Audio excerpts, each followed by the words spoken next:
Hi friends, എല്ലാവർക്കും ഇഷ്ടമായ ചമ്മന്തിപ്പൊടി തയ്യാറാക്കാം നമുക്ക്.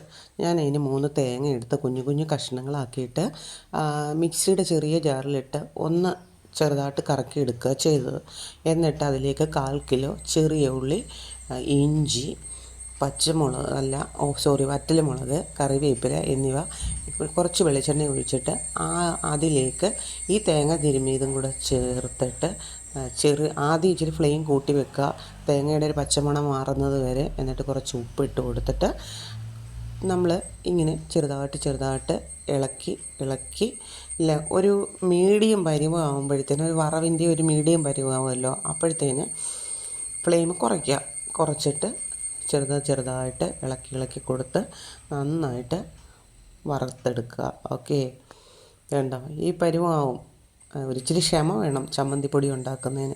ഞാനിത് ഗ്യാസിലാണ് ചെയ്തത്, അടുപ്പിലാണ് ചെയ്യുന്നതായിരിക്കും ബെറ്റർ എന്നാണ് എൻ്റെ ഒരു അഭിപ്രായം. നിങ്ങൾക്ക് ഇഷ്ടമുള്ള രീതിയിൽ എളുപ്പം ഏതാണോ അത് ചെയ്യുക. അതിലേക്ക് ഞാൻ പുളി ചേർത്തു, കാശ്മീരി മുളക് പൊടി 4-4.5 സ്പൂൺ കാശ്മീരി മുളക് പൊടി, കുരുമുളക് പൊടി, പിന്നെന്തോ ചേർത്തത് ഞാൻ മറന്നു കേട്ടോ. ഇത്രയും ചേർത്തു. പിന്നെ കായം ചേർത്തു. ഇത്രയും ചേർത്തപ്പോഴത്തേന് നമ്മുടെ ഈ തേങ്ങ കൂട്ടൊക്കെ റെഡിയായി. പിന്നെ ചെറിയ മിക്സി എടുത്ത് വെച്ചിട്ട് കുറേശ്ശെ, അതായത് ഒരുപാട് അരഞ്ഞു പോകരുത്. അരഞ്ഞു പോയാൽ എണ്ണമയം തെളിഞ്ഞ് വരും, നമ്മൾ വായിൽ ഇടുമ്പോൾ ഒരു തരിതരിപ്പ് വരും. അപ്പോൾ ഇതുപോലെ ചമ്മന്തിപ്പൊടി മിക്സിയിൽ കറക്കിയെടുക്കുക. ഓക്കെ, അടിപൊളി ചമ്മന്തിപ്പൊടി നമുക്ക് റെഡിയാക്കിയെടുക്കാം. ഒരു ജാറിലൊക്കെ ഇട്ട് സൂക്ഷിച്ച് വെച്ചാൽ മതി.